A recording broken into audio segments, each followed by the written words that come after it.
Number 9 on the first appearance docket is Terrence Moniz.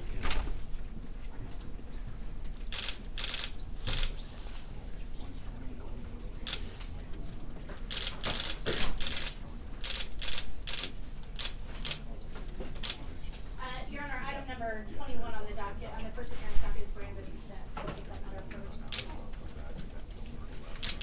Good morning, Your Honor. Good morning, Your Honor. Is Brandon Christopher Smith between Brandon spelled B-R-A-N-D-O-N. Christopher spelled C-H-R-I-S-T-O-P-H-E-R. Smith spelled S-M-I-T-H. And what is your true and correct date of birth? Your Honor, Mr. Smith is here with counsel this morning to make first appearance on charges of, actually he was arrested yesterday on charges of 2 counts of vehicular homicide, 1 count of vehicular assault, 3 counts of felony hit and run, and 1 count of tampering with physical evidence. I believe the court have probable cause declaration by law.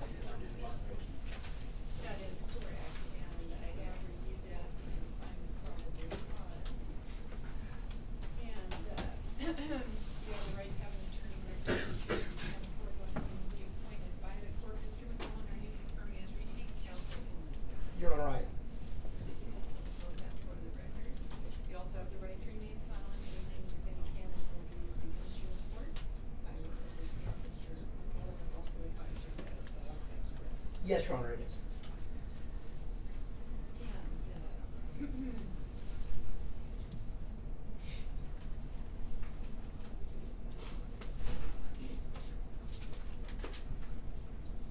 And taking up the issue then of setting a bail or release conditions, and Mr. Booth.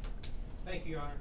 As the court is well aware, this is a very serious matter, as outlined in the declaration of probable cause by Detective Ringo. The evening hours of January 19th of this year, Mr. Smith was driving his Toyota pickup truck in a very reckless fashion in Clark County, and he collided and ran over and killed 2 victims. The first one being 45-year-old Raisa Mosh. She is a mother of 4, a wife. She leaves behind 4 children and a husband. The other victim is Irina Gardinat, 28-year-old mother of a 2-year-old. So she leaves behind a 2-year-old and a husband. The other victim in this incident is 12-year-old Mark Mosh. Mark did sustain a broken hand as well as pretty serious injuries to his leg. He's currently in a wheelchair. And my understanding is that he will continue to receive medical treatment for some time. As the court is well aware, after this incident, Mr. Smith made no attempts to stop, no attempts to call 911, no attempts whatsoever to seek aid for a victim in this case. Not only did he not do or perform his duties as a driver under the statute, he appeared to have engaged in conduct and make efforts to hide and conceal evidence, as well as indication that he either recruited or participated in, or at least at minimum acquiesced in other people in his circle of friends and family to assist him in boarding, if you will, or at least clearing and obstructing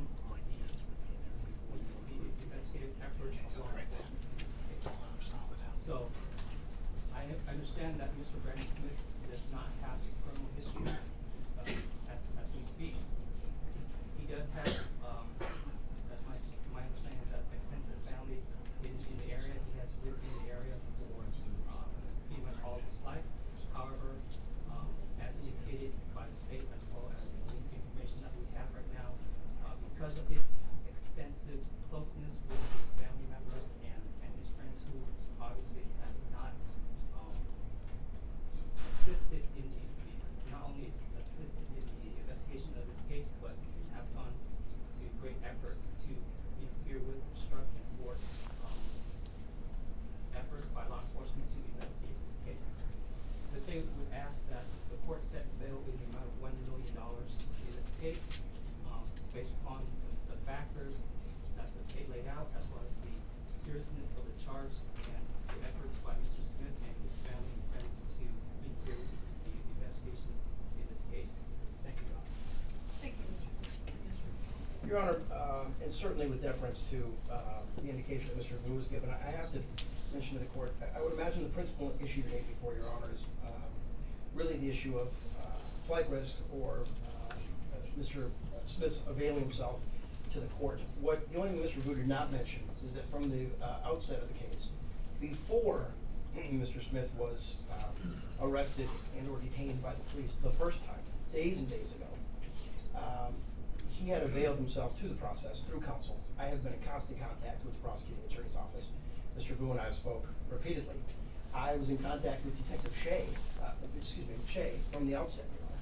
So, from the very beginning of the case, we have been availing ourselves to law enforcement, to the system, actually waiting for this day to occur.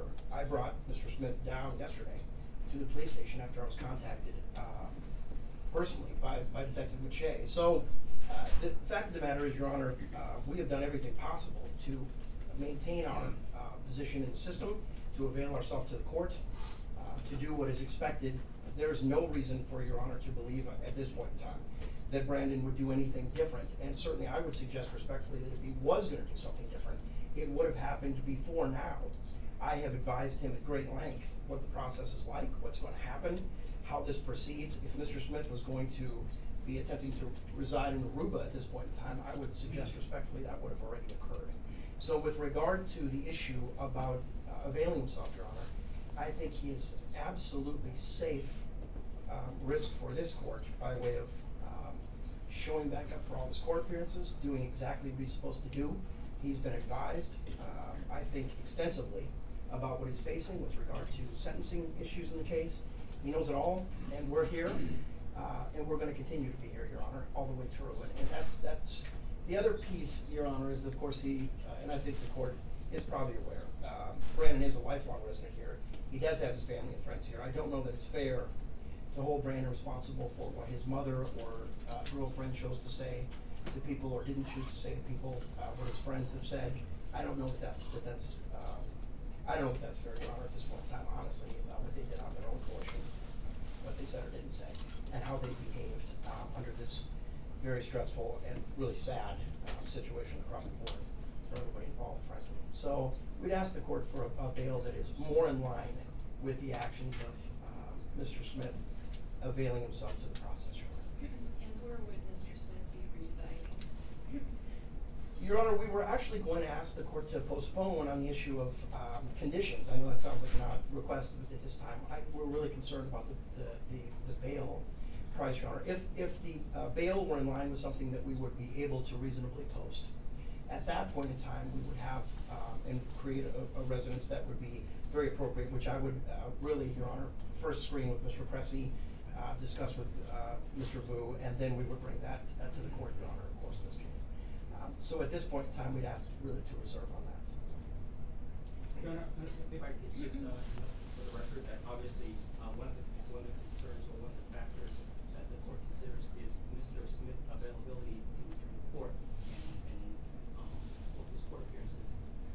The other factor that the court must consider is his track record, if you will, of interfering with and or affecting the administration of justice. And in this case, as indicated, he has engaged in conduct that has shown that he has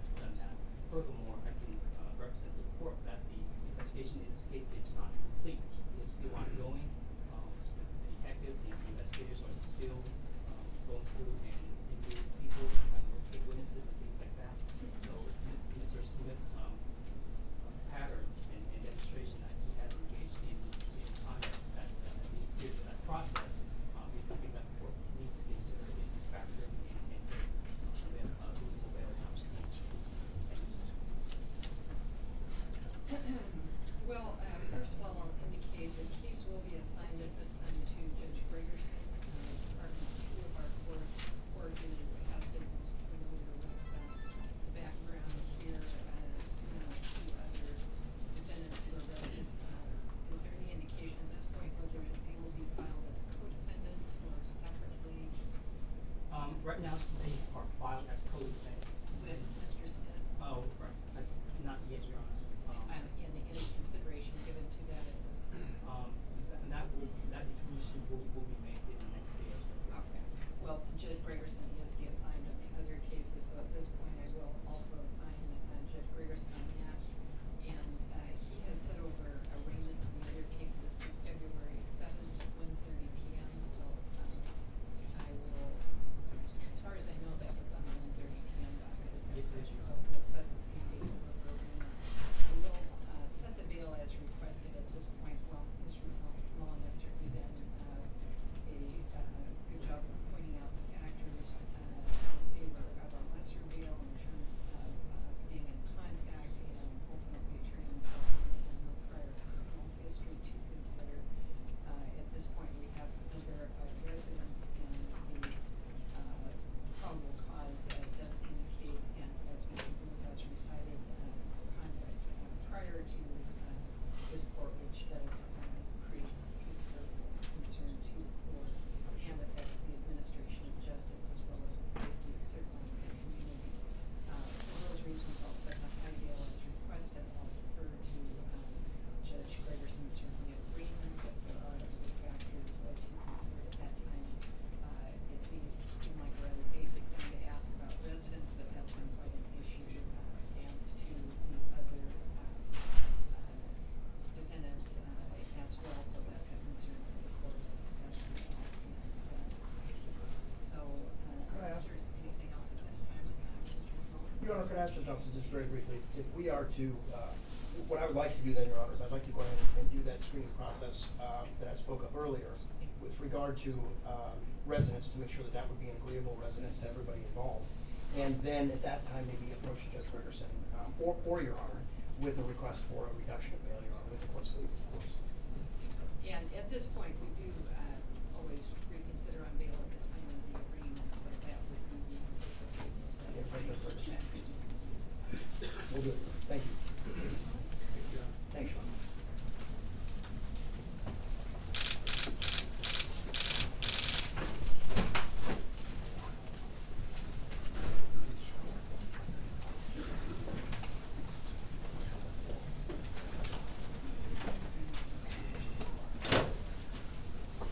Item number 19 on the first appearance docket is Terrence Moniz. Jonathan, good morning. I was wondering if you could just give us a brief recap of why you're asking for bail not to be set at $1 million. Well, as indicated to the court, Mr. Smith has been availing himself through counsel to law enforcement and to the prosecuting attorney's office from virtually the beginning of the case. Before he was detained or arrested the first time, days ago, we had already been in contact. He'd already been in contact with counsel. So the issue was he's going to avail himself to the court process, and that's exactly what I said to Judge Johnson earlier. In terms of why he was not immediately stopping and surrendering himself to police on the night of the crash, can you speak of that, or why you were retained then and then that process? Well, that question presupposes a lot of facts that I'm not willing to even suggest for the case, and quite frankly, a lot of information is still coming in, and as the prosecuting attorney indicated today, there's still significant amounts of information that the police are apparently still trying to obtain. So certainly I can't know what the police haven't even discovered yet. We would be unwilling to comment any further on that issue. They have labeled him as uncooperative, though, from the start of their investigation. But you say he did avail himself. What's the discrepancy there? Well, I guess part of the issue is if one is exercising one's constitutional rights that we all have, and one is availing themselves to law enforcement through counsel, yet another constitutional right, then I guess the question is what would we call cooperating? To me, that sounds cooperative. So what's your response when they say that he's been uncooperative? Well, my response is, you were in court, I think, earlier. That is my response. I mean, if one is exercising their constitutional rights, one has an attorney, one's availing themselves to law enforcement, even before the prosecutor was fully involved from the very beginning, then I think one is cooperating, aren't they? The judge expressed some concerns about having him be released. Where are you guys going to be staying, and can you guys secure a safe residence for him? I had mentioned earlier to the court that we wanted to discuss that at a later date, and that's exactly what we want to do. How is he doing? How's Brandon doing? I think that Brandon's doing as well as is possible under the circumstances. He's in custody. He turned himself in yesterday. Did something change yesterday? Did deputies reach out to him or to you? We were contacted, and we complied immediately. Anything else you want to add about this matter? Nothing further. Can you say and spell your name real quick? Oh, just so sure. we have your title Sure. and everything. It's Johnny McMullen. McMullen, first name Jonny. What do you feel would be a fair bail then in this situation?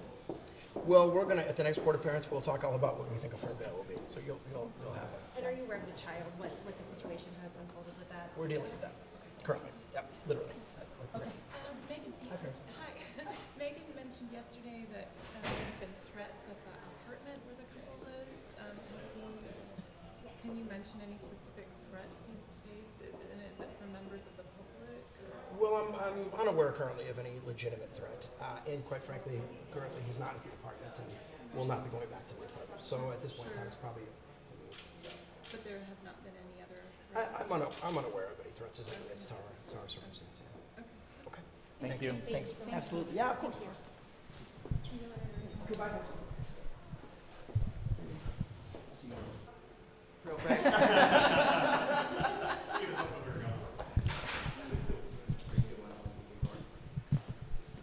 Good morning. Good morning. Thank you so much. Casey, I'm just going to have you say and spell your first, last name, and then title with the prosecuting attorney's office. Sure. My name is Casey Vu. Casey spelled K-A-S-E-Y. Last name spelled V-U. Okay, and give us a recap of what you said on the record in terms of why you were seeking bail at $1 million. Due to the serious nature of the charges in this case, the callousness in which the crime was committed, as well as Mr. Smith's actions and efforts to thwart law enforcement's efforts to investigate this case, and perhaps involving other people in his close-knit circle of friends and family to also assist him in those endeavors. We feel that there's a potential, if he is released, that those efforts could continue. How has he imputed, you guys said he has imputed justice, and what has he done thus far? Right now, I would refer you to the probable cause declaration that's already filed with the court. So obviously there's other information that's contained in subsequent police reports that I am not at liberty to disclose at this point. In terms of this investigation, this appears to be a very complex investigation with multiple defendants. Describe the challenges that the investigators have with this, and then when it comes to prosecuting a case like this. Well, in a case of this nature, there's technical aspects that are involved in terms of reconstruction, collision reconstruction efforts that law enforcement and experts have to do in terms of measurements of the crime scene and where all the evidence lay after the crime was committed. In addition to that, because of the lack of, if you will, eyewitnesses who may have seen or observed or witnessed the crime, and then it just happens that unfortunately law enforcement has not been able to get cooperation from a lot of the people who may have information. So it's just a like you said, a very complicated, complex case that it's going to take some effort by the experts, including law enforcement, to reconstruct what happened and show everybody essentially how the crime was committed and what happened both before, during, and after. You mentioned that the 12-year-old who survived the crash is in a wheelchair right now. Can you talk a little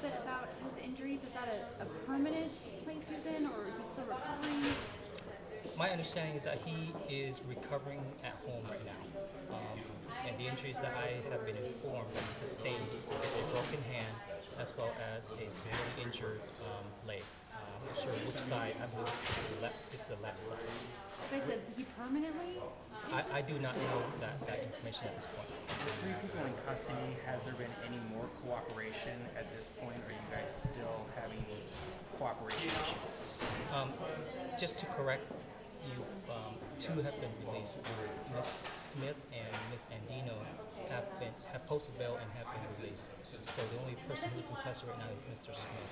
And as to the second part of your question, I can't answer that question at this point. I apologize. Anything else you wanted to add? No, I just want to thank the community at this point for their support and for those who have come forward to assist the law enforcement in the investigation.